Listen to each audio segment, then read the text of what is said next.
우리 함께 볼 하나님의 말씀은 데살로니가후서 2장 1절에서 12절까지의 말씀입니다.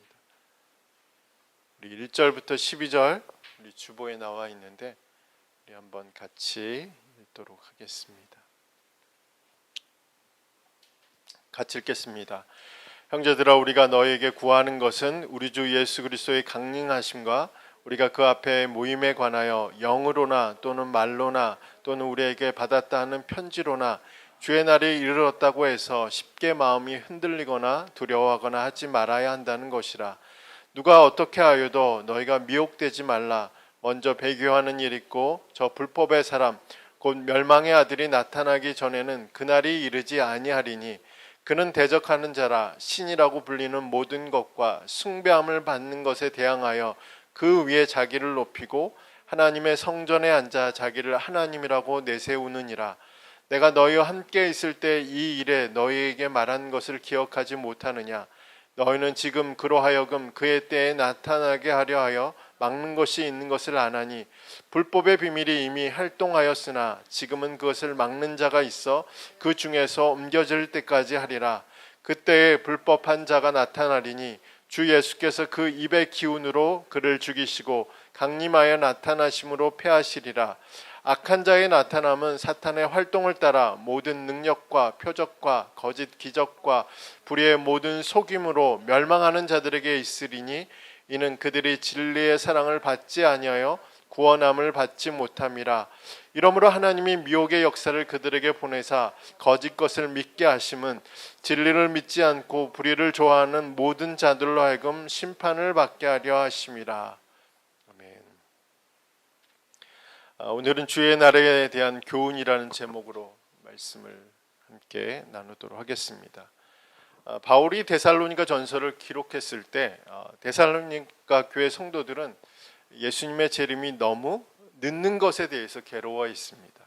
그래서 그 이유는 그들이 사랑했던 가족이나 친구나 교인들이 주의 재림 전에 죽거나 죽어가고 있었고, 또 그래서 그들이 재림하신 예수님으로부터 어떤 불이익을 당할 수 있다라는 그런 생각이 있었기 때문에 주의 재림이 늦어지는 것에 대해서 너무나 괴로워했고 힘들어했습니다. 그런데 얼마 지나지 않아서 데살로니가 전서를 보내고 난 얼마 지나지 않아서 이제 다른 문제가 생겼죠. 주의 재림이 이미 이르렀다, 주님이 이미 오셨다라고 말하는 거짓 선지자들로 인해서 데살로니가 교회가 혼란스러워졌습니다. 그리고 그 소식이 바울에게까지 전해졌습니다. 이 소식을 들은 바울은 그들이 가진 잘못된 교훈을 바로잡기 위해서 데살로니가 후서를 기록하면서 주의 날이 오기 전에, 주님이 재림하시기 전에 어떤 징조들이 나타날 것인가에 대해서 데살로니가 후서를 통해서 기록하고 있습니다. 그 징조가 무엇인지 기록된 데살로니가 후서 2장은 가장 풀기 어려운 여러 가지 내용들을 담고 있습니다. 많은 성경 주석가들은 데살로니가 후서 2장이 바울 서신 가운데 가장 해석하기가 어려운 부분이라고 말합니다. 기독교의 신학의 체계를 세우고 교회의 아버지라고 불리우는 어거스틴조차도 데살로니가 후서 2장의 내용을 다루면서 사도 바울이 의도하고자 한 것이 무엇인지 분명하게 알 수 없어서 추측으로만 언급하겠다라고 그렇게 말할 정도였습니다. 이처럼 성경을 연구하는 사람들조차도 어려운 내용이라면 오늘 우리에게는 어떨까요? 물론 데살로니가 후서의 말씀, 특별히 2장의 말씀을 자세히 읽어보면 우리도 바울이 전하고자 하는 의도가 무엇인지 어렴풋하게 알 수 있는 부분들이 있습니다.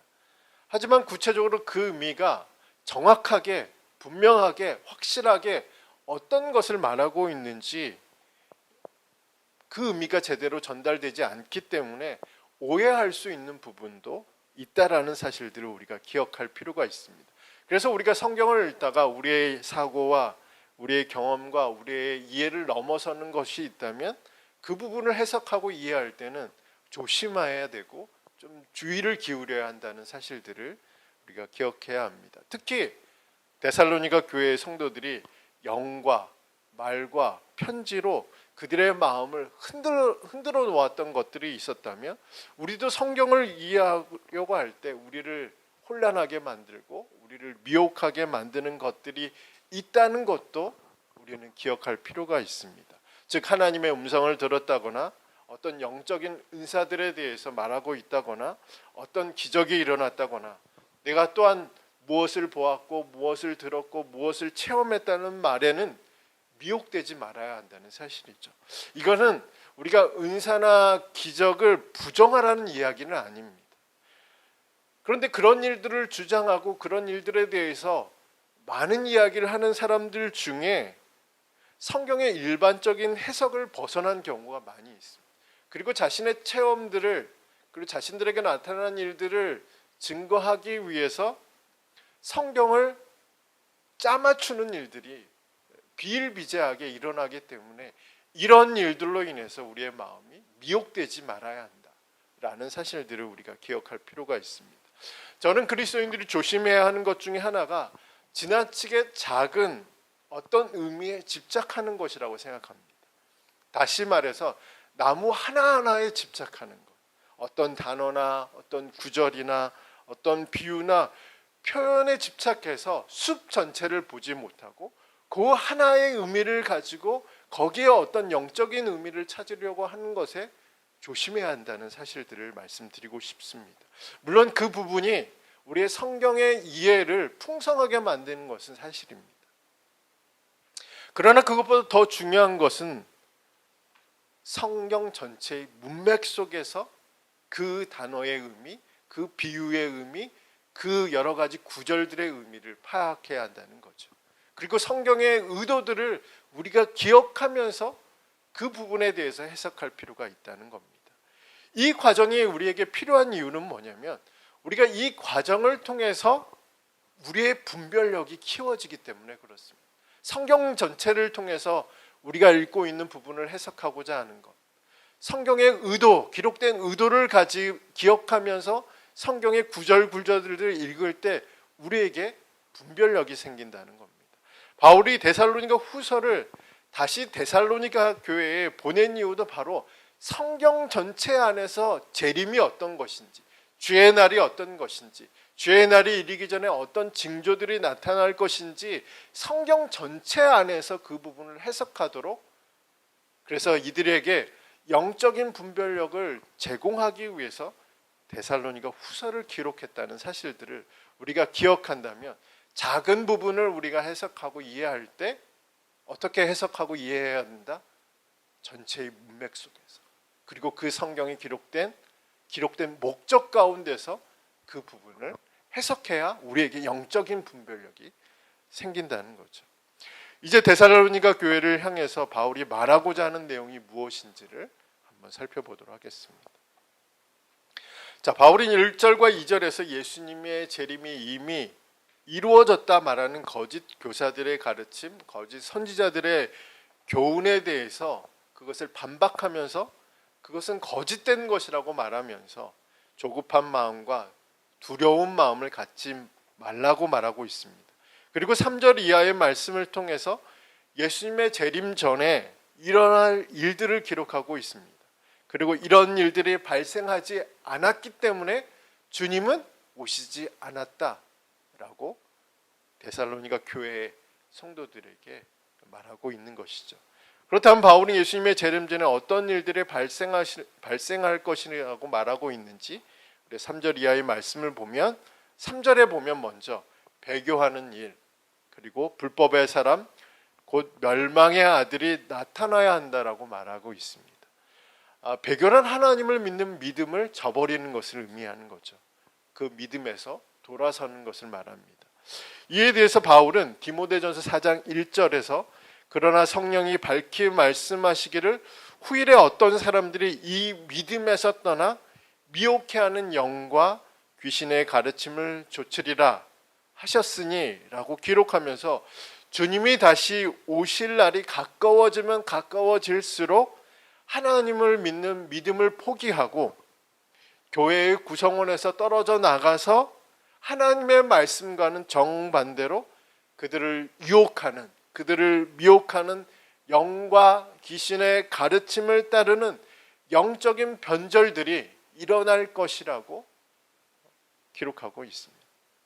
그러니까 주님이 오시기 전에 이런 일들이 일어난다는 거예요. 믿음을 떠나는 사람들, 믿음을 배반하는 사람들, 그리고 거짓 영과 거짓 가르침에 빠져서 하나님과는 정반대의 길을 가는 사람들이 주님의 재림 이전에 나타난다. 그렇게 성경은 기록하고 있습니다. 그 다음으로는 불법의 사람, 곧 멸망의 아들이 나타날 것이라고 말합니다. 불법의 사람이란 하나님의 법을 지키지 않고 스스로 불법의 일을 자행하는 사람이라는 뜻을 가지고 있습니다. 그렇다면 바울이 가리키고 있는 불법의 사람이란 누구일까요? 바울은 이 단어를 영과 육이 결합된 존재라는 사람으로 표현하고 있습니다. 그러니까 영적인 존재인 사탄은 아니라는 거죠. 그러니까 이 단어, 이 불법의 사람이라는 이 단어 자체가 영과 육을 가진 사람이라고 표현하고 있다는 거죠. 그러니까 우리가 얘기하는 사탄은 영적인 존재이잖아. 그러니까 사탄은 아니라는 거죠. 그리고 이 불법의 사람이라는 단어 자체가 단수형으로 쓰고 있습니다. 그러니까 그 당시에 활동하고 있었던 거짓 교사들이나 거짓 선지자들도 아니라는 사실을 알 수 있죠. 그들은 단수가 아니라 복수이기 때문에, 혼자 아니라 다수의 사람들이 있었기 때문에 그들은 아니라는 사실들을 알 수 있습니다. 그렇다면 불법의 사람들은 누구일까요? 사람은 누구일까요?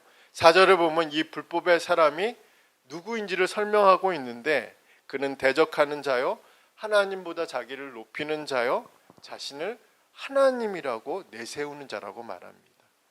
바울의 이 설명은 이 불법의 사람이 적 그리스도라는 사실을 밝히기 위해 4절을 기록하고 있습니다.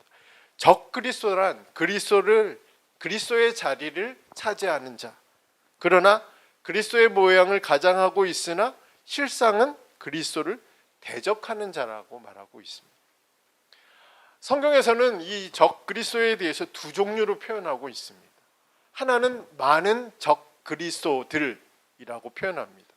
이것은 요한일서 2장 18절에 기록되어 있는 말씀인데, 요한은 지금도 많은 적 그리스도가 일어났다라고 말하면서 첫 번째의 적 그리스도들에 대해서 말하고 있습니다. 복수형이라는 거죠. 적 그리스도들. 그래서 어떤 주석가들은 이 말씀에 근거하여 로마의 황제나 교황이나 히틀러나 스탈린이나 적 그리스도들이라고 말하면서 이 말씀에 근거해서 수많은 적 그리스도들이 나타났다라고 그렇게 말합니다. 한국의 수많은 이단들 역시 스스로를 재림 예수라고 부르면서 스스로를 그리스도라고 말하는 사람들이 있습니다. 대표적으로 하나님의 교회나 JMS나 신천지, 그 밖에 기타 여러 교단들 역시, 이단들 역시 큰 범위 안에서 적 그리스도들 중에 포함될 수 있다라고 말할 수 있을 수도 있습니다. 이런 이단들은 우리의 바람과는 달리 주님이 다시 오실 때가 가까워지면 가까워질수록 더 많아진, 더 영향력이 커지고 더 교묘해지고 더 담대해져서 믿음 안에 있는 자들을 미혹해 하는 역할을 하는 거죠. 한국의 종교 기독교에 관련된 이단들을 살펴보면 한국에 가장 많은 이단들이 존재한다라는 그런 이야기를 들은 적이 있습니다. 그러니까 그만큼 우리 한국 사회 안에서도 이런 이단들이 어디서 활동하고 있는지는 우리가 보이는 곳에도 있기도 하고 우리가 알 수 없는 곳에도 있기도 하지만 엄청나게 많다는 거죠. 근데 주님의 날이 가까워지면 가까워질수록 이런 이단들이 더 많아질 것이라고, 우리의 기대와 우리의 기도와는 다르게 그런 일들이 일어나게 될 것입니다. 그래서 우리는 기도해야겠죠. 우리의 신앙을 지키는 것, 우리 교회의 사명을 다하는 것, 그 일들을 위해서 기도해야겠지만 더 특별히 기도해야 하는 것은 교회 밖에 있는 그리스도인들이죠. 이 그리스도인들은 오늘 본문 속 기록을 통해 본다면 여러 가지 위험에 노출되어 있는 사람들입니다. 스스로 자신의 믿음을 지키고 있는 분들이 있지만 이분들의 대부분이 설교 방송에 의존하는 신앙을 가지고 있습니다. 그래서 말씀을 듣고 있지만 그 말씀의 참과 거짓의 여부를 판단할 분별력을 가지고 있지 않다라고 생각합니다. 물론 기독교 정통 교단의 대형 교회의 목사님들이 그분들의 설교가 잘못 전해질 리는 없겠지만 그것만으로 세상의 참과 거짓을 분별할 능력을 갖출 수는 없다라는 거죠. 또한 이단들의 교묘한 교리들을 분별할 능력을 갖출 그런 기회조차도 없는 것이죠. 우리가 베드로를 생각했을 때 개인적인 이탈, 개인적인 어떤 신앙의 변절, 영적인 변절이라고 이야기하지만 이 단어 자체 안에는 또 다른 하나의 의미가 있는데 공동체의 변절입니다. 그러니까 개인의 변절뿐만 아니라 그리스도인이라고 불리는 어떤 한 사람의 어떤 믿음을 떠나고 믿음을 배반하는 행위로 끝나는 것이 아니라 그 교회 자체가 변절하는 경우도 있다라는 것을 암시하고 있다는 사실이죠. 다시 말해서 요즘 이단들에 의해서도 교회가 넘어가죠. 어떤 신문 기사나 어떤 영상을 보면 어떤 장로교 목사님이 신천지와 어떤 영적인 교류를 한다 사진을 올려놓은 거 있어요. 물론 그게 사실인지 아닌지는 불분명하지만 교회도 넘어가. 신학을 공부했던 사람들도 넘어가고. 그러니까 주의 날이 가까워질수록 더 많은 교회들이, 더 많은 그리스도인들이 믿음을 버릴 수 있는 위험에 처할 수 있다는 거죠. 그렇다면 세상에 홀로 있는 그리스도인들은 어떻게 될까요?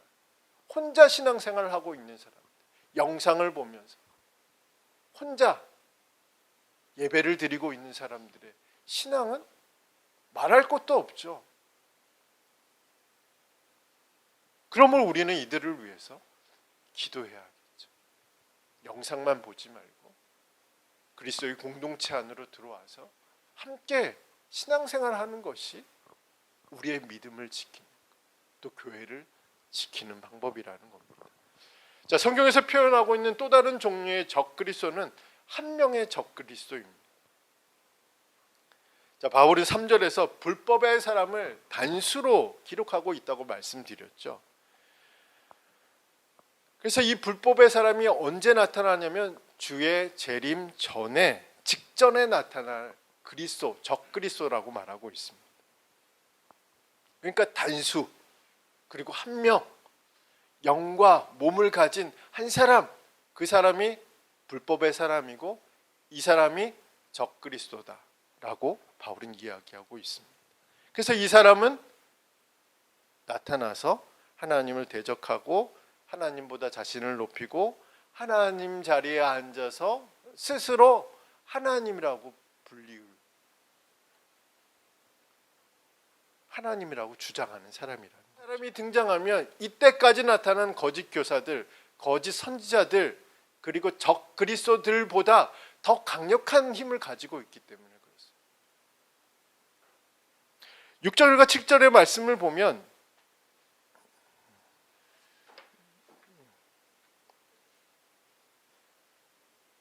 이 적그리스도의 사람, 6절과 7절이 아니죠. 그래서 기사와 능력과 여러 가지 표징들을 통해서 자신이 하나님이라는 사실들을 사람들에게 미혹하게 하는 역할들을 한다는 겁니다. 바울은 이 단수로 표현하고 있는 이 불법의 사람이 나타나기 전에는 주의 날이, 주의 재림이 일어나지 않을 것이라고 말하면서 이 강력한 힘을 가진 사람이 나타나지 않는 이유에 대해서 6절과 7절에 기록하고 있습니다. 그것은 이 불법의 사람을 막는 존재가 있다라는 거죠. 지금도 나타나면 지금보다 더 큰 배도가 일어나고 지금보다 더 큰 혼란이 일어나고 지금보다 많은 그런 어떤 하나님을 대적하는 일들이 발생할 텐데 그것을 막는 존재가 있다. 여기서 막는 존재가 6절과 7절의 말씀을 보면 인격적인 존재인지 비인격적인 존재인지 알 수 없습니다. 그리고 어떤 존재인지를 명확하게 단정 지을 수 없습니다. 바울이 이렇게 모호한 존재에 대해서 기록하고 있기 때문에 이 막고 있는 존재에 대해서 다양한 해석들이 존재합니다. 성령의 역사일 수도 있고요. 천사장 미가엘이라고 주장하는 사람도 있고 교회의 복음의 전파의 활동 때문에 나타나지 않고 있다. 그리고 세속 정부의 역할일 수도 있다. 이렇게 다양한 견해들이 존재하지만 여기서의 핵심은 무엇이냐면 불법한 자의 나타남을 저지하거나 지연시키는 것은 하나님의 계획과 능력에 달려 있다는 것을 바울이 강조하고 있는 거죠. 막는 존재가 누구인지는 잘 몰라요. 이것이 인격적인 존재인지 비인격적인 존재인지. 그래서 이 불법의 사람이 나타나면 많은 배도가 일어나고 많은 사람들이 믿음을 떠나고 많은 교회가 넘어지고 많은 그런 악한 일들이 발생하고 있지만 아직까지 그런 일들이 일어나지 않는 것은 막는 존재 때문이고 이 막는 존재는 누구의 영향 아래에 있다? 누구의 능력 아래에 있다? 누구의 계획 아래에 있다? 하나님의 능력과 계획 아래에 있다는 것을 바울이 데살로니가 교회 교인들에게 말하고자 하는 첫 번째 메시지입니다. 그러니까 주의 징조들에 대해서 이야기하고 불법의 사람에 대해서 이야기하고 그리고 이 불법의 사람이 나타나는 것에 대해 이야기하고 이 사람이 가진 능력에 대해서 이해하고 이 사람이 어떤 존재에 대해서 자세하게 설명하고 있는데 그 이유는 무엇이냐면 지식도 중요하지만 이 지식에 맞물려서 하나님의 능력, 하나님의 계획 안에 다 있다는 사실들을 바울이 강조하고 있는 것입니다. 다시 말해서 하나님의 통제 밖에서 허용되는 일은 발생할 수 없다는 것이 바울이 주의 날에 대해서 설명하고 있는 핵심의 메시지라는 거죠.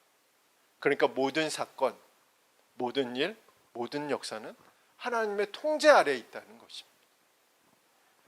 더 나아가서 바울은 8절에서 12절의 말씀을 통해서 두 번째 핵심 메시지, 주의 날에 대한 이야기를 하면서 주의 날에 나타날 여러 가지 징조들에 대해서 이야기하면서 두 번째 메시지를 전하는데 8절의 말씀에 기록되어 있습니다. 우리 8절의 말씀을 함께 읽겠습니다. 8절입니다. 그때 불법한 자가 나타나리니 주 예수께서 그 입의 기운으로 그를 죽이시고 강림하여 나타나심으로 패하시리라. 자, 8절의 그때는 막는 존재가 막고 있는 것을 멈추게 될 때를 말하는 거죠. 그러니까 무한정으로 막고 있는 것은 아니라는 거죠. 그것을 멈추는 때가 오는데 그때 불법한 자, 적그리스도가 나타날 것이라고. 그리고 9절 이하의 말씀을 보면 이 적그리스도가 나타나서 어떤 일들을 하게 될 것인지 이야기를 하고 있죠. 제가 아까 좀 전에 말씀드렸던 것처럼 사탄의 능력을 부여받아서 온갖 종류의 거짓된 기적과 표징과 놀라운 일들을 행하게 될 것이죠. 과연 우리가 믿는 믿음을 생각해 본다면 만약 어떤 사람이 기적을 행하고 있어요.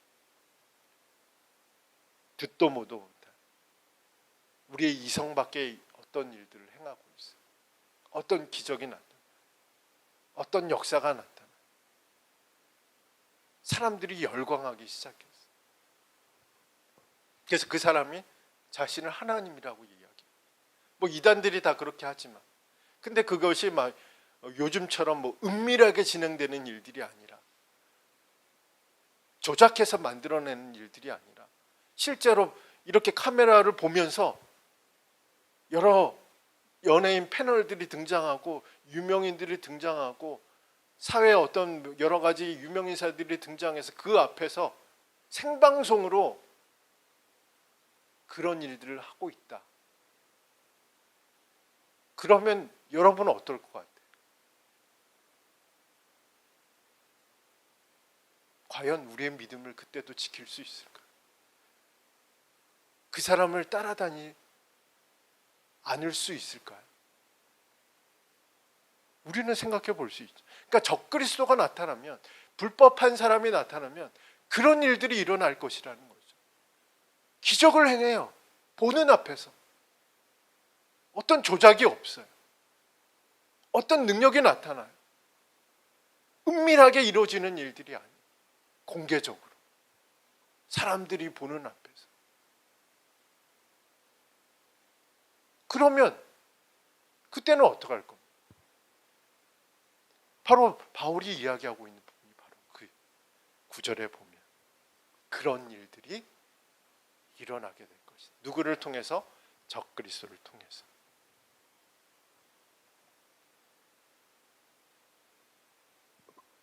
그래서 이 사람의 역할은 뭐냐면 사람들을 교활한 속임수로 속여서 미혹하게 하는. 그래서 어디로 끌고 가요? 멸망의 자리로 끌고 가는. 얼마나 두렵고 무서운 일이겠습니까? 그런데 바울은 이런 일들이 일어난다고 해도 마음이 흔들리거나 두려워하지 말라고 말하고 있습니다. 왜냐하면 8절 하반부에 기록된 것처럼 적그리스도가 나타나면 누가 곧 나타나요? 주 예수께서 재림하실 것이라. 그러니까 적그리스도 그 단수 그 한 사람, 불법의 사람, 그 사람이 나타나면 누가 곧 오신다고? 주님이 곧 오신다. 그러니까 지금처럼 많은 적그리스도들이 활동하는 시기에 우리가 살고 있어도 아직은 주님이 오시지 않아요. 언제 온다고? 불법의 사람이 나타난 후에, 적그리스도가 등장한 후에, 그리고 주 예수께서 곧 오셔서 그 입의 기운으로 그를 죽일 것이다. 하나님의 말씀의 능력으로 그를 죽일 것이다. 그러므로 마음이 흔들리지 말라. 두려워하지 말라. 설상 적그리스도가 나타나서 교회를 핍박하고 박해하고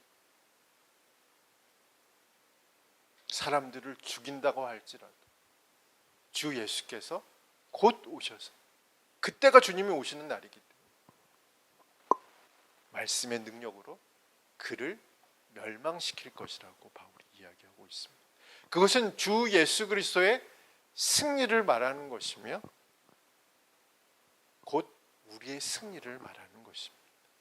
이것이 바울이 데살로니가 교회 성도들에게 전하고자 하는 두 번째 메시지. 첫 번째 메시지가 뭐라고 말씀드렸죠? 모든 사건, 모든 일, 모든 역사는 하나님의 계획과 능력의 통제를 받고 있다는 거죠. 그러니까 어느 것 하나도 하나님의 계획과 뜻 밖에서 일어나는 일들은 없다는 거죠. 그러니까 이 불법의 사람이 등장하는 것도 하나님의 계획 아래 있다.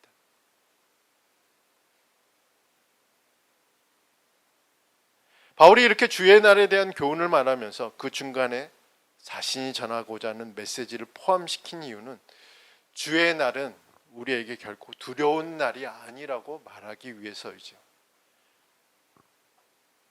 우리가 주의 날이 오기 전에 일어날 일들에 대한 지식을 가지고 있고 하나님의 계획과 능력을 믿고 그리고 우리가 최후에 승리하게 될 것이라는 믿음을 가지고 있다면 미혹하는 자들이 늘어난다고 하더라도, 전쟁의 소문이 확산된다 하더라도, 자연재해로 인해서, 그리고 자신의 믿음에서 떠나는 사람들이 많아진다고 했고 사랑이 식어지는 그 순간에도 우리의 마음이 흔들리거나 우리의 마음이 두려움에 휩싸일 필요는 없다는 거죠. 그것은 주의 날이 가까이 왔다.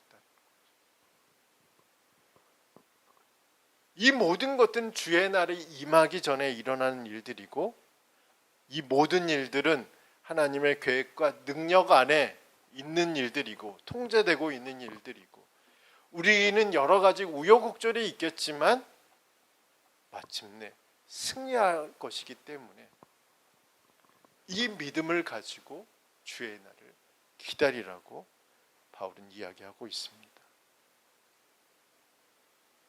이 믿음이 저와 여러분에게 있기를 간절히 소망합니다. 투우 경기가 진행되는 동안 손은 스스로 투우장의 한 공간을 지정하는데 사람들은 그것을 케렌시아라고 불렀습니다. 안식처, 피난처라는 의미죠. 손은 그곳에서 숨을 고르고 다시 싸울 힘을 얻는다고 합니다. 만약 투사가 소를 이기려면 어떻게 해야 되냐면 반드시 해야 하는 일들이 있는데, 소의 케렌시아를 찾는 일, 그러니까 소가 어디로 가는지를 보는 거죠. 어디서 힘을 충전하고 어디서 다음 계획을 짜고 있는지를 먼저 찾고, 둘째는 소가 그곳에 가지 못하도록 막는 일이라고 합니다. 그리스도인들에게 케렌시아가 있죠. 예배의 자리이고 말씀의 자리이고 기도의 자리입니다. 그리스도인들은 이 자리에서 안식을 취하기도 하고 하나님의 능력을 덧입기도 합니다.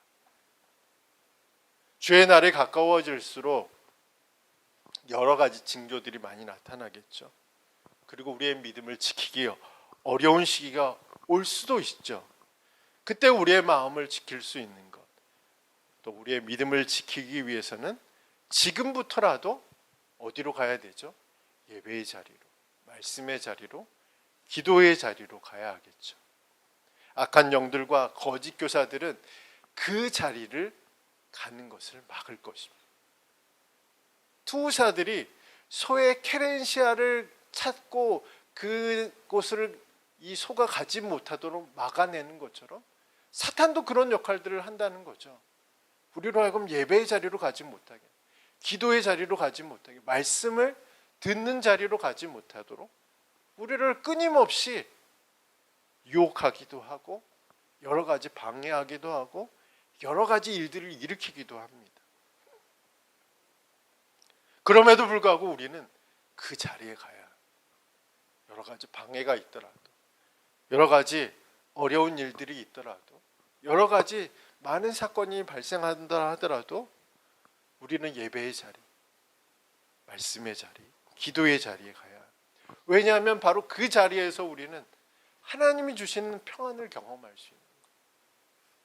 그리고 바로 그 자리에서 우리는 하나님의 능력을 덧입고 이 땅을 살아가는 동안 두려움을 마음을 갖지 않고 믿음으로 주의 날을 기다리게 될 줄 믿습니다.